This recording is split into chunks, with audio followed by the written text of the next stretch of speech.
Assalomu alaykum hurmatli vatandoshlar va odatdagi yangiliklarimizni boshlaymiz. Boshlashdan oldin katta iltimos, meni ko'rayotgan bo'lsangiz, podpiskani bosinglar. Podpiska bizning kanalimizga rivojlanishiga juda ham yordam beradi. Iltimos, shuni bosib qo'yinglar. Musofirdagi yurtdoshlar diqqatiga. Registratsiya, трудовой договор, продление документа, рассрочка va INN hujjatlarini qilish kerak bo'lsa, unda aynan bizning 6 yillik tajribaga ega o'z vatandoshlari uchun eng halol va ishonchli xizmatlar endi aynan siz uchun. Yuqoridagi xizmatlar sizga kerak bo'lsa, hoziroq bizning quyidagi raqamlarimizga qo'ng'iroq qiling. Endilikda Rossiyada farzandlari maktabga bormaydigan migrantlar deportatsiya qilinishi mumkin. Assalomu alaykum qadrli mehmon, videodan to'liq xabardor bo'lish uchun videoga like va podpiska tugmalarini bosib qo'ying. 2025-yildan boshlab Rossiyada xorijiy fuqarolardan farzandlarining maktabga borishini ta'minlashni talab qiluvchi yangi qoidalar kuchga kirdi. Vazirlik politsiya va mintaqaviy ta'lim organlari o'rtasida muloqot almashish tartibini ishlab chiqdi. Tizim mamlakatda yashovchi ammo maktabga bormaydigan voyaga yetmagan chet elliklarni aniqlaydi. Ma'lumotlar almashinuvi yagona elektron platforma orqali amalga oshiriladi. Agar migrant ota-onalar farzandlarining ta'lim olishini ta'minlamaganliklari aniqlansa, ular ma'muriy javobgarlikka tortilishi mumkin. Bundan tashqari, Ichki ishlar vazirligi ushbu majburiyatlarni jiddiy ravishda buzgan chet elliklar Rossiyada qolishlarini nomaqbul deb e'lon qilish to'g'risidagi qaror qabul qilinishi mumkinligi, bu esa amalda deportatsiyani anglatishini ta'kidlaydi. Politsiya fuqaroligidan qat'iy nazar farzandlari asosli sababsiz maktabga bormaydigan ota-onalar ma'muriy huquqbuzarliklar sodir etishini eslatdi. TASSning xabar berishicha, Moskva iqtisodiy siyosat va rivojlanish departamenti boshlig'i o'rinbosari va soliq tahlili departamenti boshlig'i Darya Murchenko kelgusi yilda shaharda ishlaydigan migrantlar uchun patent narxi oshishini taklif qildi. U ushbu tashabbusni Moskva shahar dumasining iqtisodiy va ijtimoiy siyosat qo'mitasi yig'ilishida taqdim etgan. Murchenko 2026-yil uchun mintaqaviy koeffitsiyentni 2,93,23 miqdorida belgilashni taklif qilmoqda. Bu esa patent narxini 8900 rubldan 10,000 rublgacha oshiradi. Uning fikricha, bu chora migrantlar va Rossiya fuqarolariga soliq yukini tenglashtirishga yordam beradi. Departament boshlig'i o'rinbosari migrantlar uchun patent narxi Rossiya soliq kodeksiga muvofiq patentning bazaviy qiymati Rossiya iqtisodiy rivojlanish vazirligi tomonidan har yili belgilanadigan federal koeffitsient va mintaqaviy koeffitsiyentdan iborat ekanligini aytadi. Avvalroq Nijniy Novgoroddagi migrantlarning patent narxi oshishi haqida xabar berilgan edi. Sankt-Peterburgdagi migrantlar kuryerlar ishga chiqmaslik haqida ogohlantirishlar ola boshladi. Xabarlarda aytilishicha, 3-noyabrdan boshlab xorijiy ishchilarning buyurtmalar olishi cheklanadi. Migrantlardan shuningdek foydalangan termosumkalarni kuryer markaziga qaytarish so'ralmoqda. 11-avgust kuni Sankt-Peterburg gubernatori migrantlarga yil oxirigacha turli transport vositalaridan foydalangan holda oziq-ovqat va boshqa tovarlarni yetkazib berishni taqiqlovchi farmonni imzolagan edi. Smolniy bu choralarni noqonuniy ish bilan ta'minlashga qarshi kurash, kuryer xizmatlari sifatini yaxshilash va rossiyaliklar uchun yangi ish o'rinlarini yaratish vositasi deb hisoblamoqda. Farmon avgust oyida kuchga kirgan bo'lsa-da, biznesga yangi qoidalarga moslashish uchun qo'shimcha 3 oy berilgan edi. Sankt-Peterburgdagi migrant ishchilarga yil oxirigacha taksi haydash ham taqiqlangan. Nijniy Novgoroddagi migrantlarning patent narxi oshadi. Nijniy Novgorod viloyat hukumati 2026-yilda patent asosida ishlaydigan xorijiy ishchilar uchun to'lovni belgilovchi qonunni 2 o'qishda qabul qildi. Bu miqdor oyiga 11,674,8 rublni tashkil etadi. Yangi to'lov miqdori 2 koeffitsient yordamida hisoblanadi. Qonun loyihasiga ko'ra, xulosada tushuntirilganidek, 2026-yilda mintaqada prognoz qilingan o'rtacha oylik ish haqi 89,710 rubl bo'ladi. Ushbu miqdor bo'yicha shaxsiy daromad solig'i 13%, 11,662 rublni tashkil qiladi.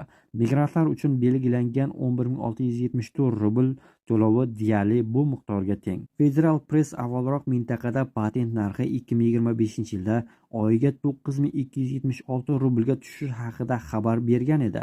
Yanvardan sentyabrgacha patentdan Nijniy Novgorod viloyati byudjetiga 2,2 milliard rubl tushdi.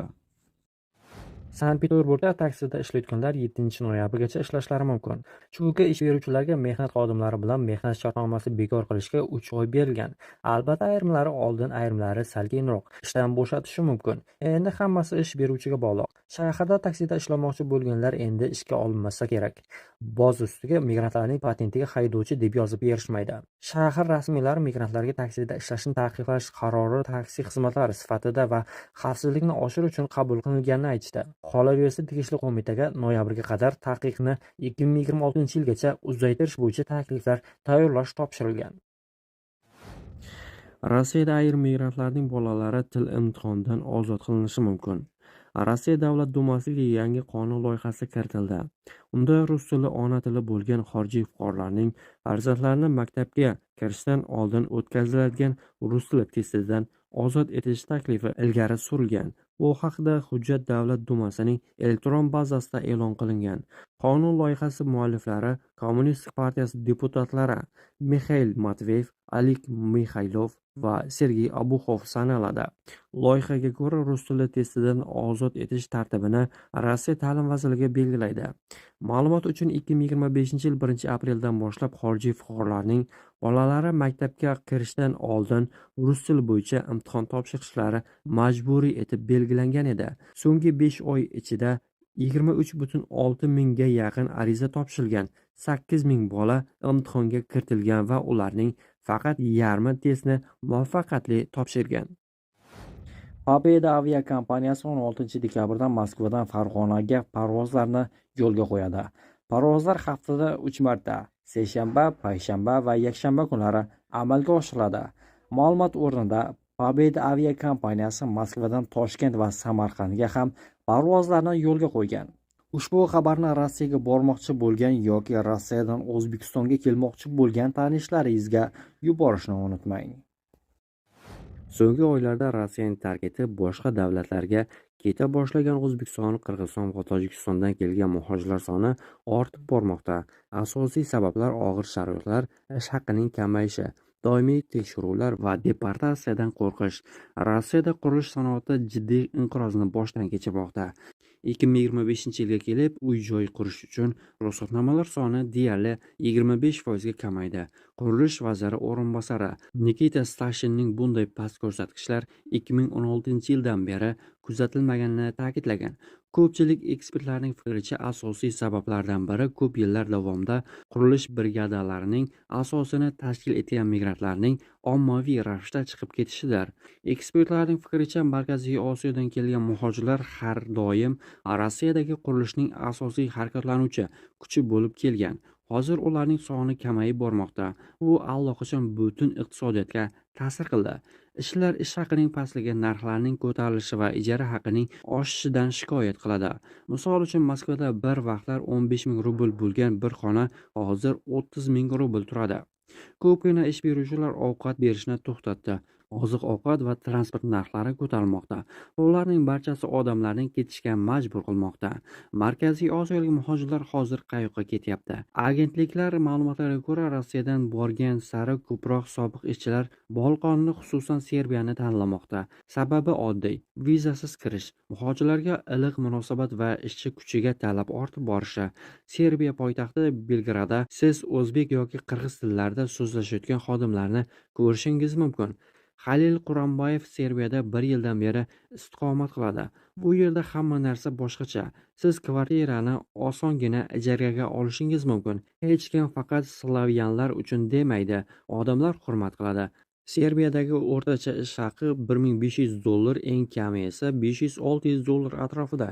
MDHdan kelgan ishchilar har xil miqdorda maosh oladi. Ba'zilari 800 yevro oladi, boshqalari esa qattiq mehnat qilsalar 2000 yevrogacha topishi mumkin. Xullas, Rossiyadan hafsalasi pir bo'lgan Markaziy Osiyodan kelgan muhojirlar Bolqonni yashash va ishlash uchun tinchroq, xavfsizroq va ko'proq imkoniyatlari bo'lgan yangi joy deb topishmoqda. Sankt-Peterburg-Andijon muntazam aviaqatnovini yo'lga qo'ydi. O'zbekiston Airways aviakompaniyasi Andijon-Sankt-Peterburg-Andijon yo'nalishi bo'yicha muntazam reyslarni yo'lga qo'ymoqda. Parvozlar haftasiga 2 marta, dushanba va chorshanba kunlari amalga oshiriladi. Pulkovo aeroportidan aviakompaniya shuningdek Toshkent, Samarqand, Buxoro, Namangan va O'zbekistonning boshqa shaharlariga muntazam reyslarni amalga oshiradi. O'zbekiston migratsiya bo'yicha Rossiyaga takliflar berdi. Rossiyaning O'zbekistondagi elchisi bilan uchrashuvda berilgan taklif. Rossiya korxonalarida tashkiliy va qonuniy tartibda ishlash istagida bo'lgan nomzodlar uchun migratsiyagacha bo'lgan jarayonlarni O'zbekiston hududida tashkil qilish, ya'ni tibbiy ko'rikdan o'tish, sertifikat olish, tomonlar migratsiyadagi muammolarni ikki davlat qonunchiligidan kelib chiqqan holda qaytib ko'rib chiqishga kelishib olishdi. Ushbu xabarni barcha yaqinlaringizga yetkazishni unutmang.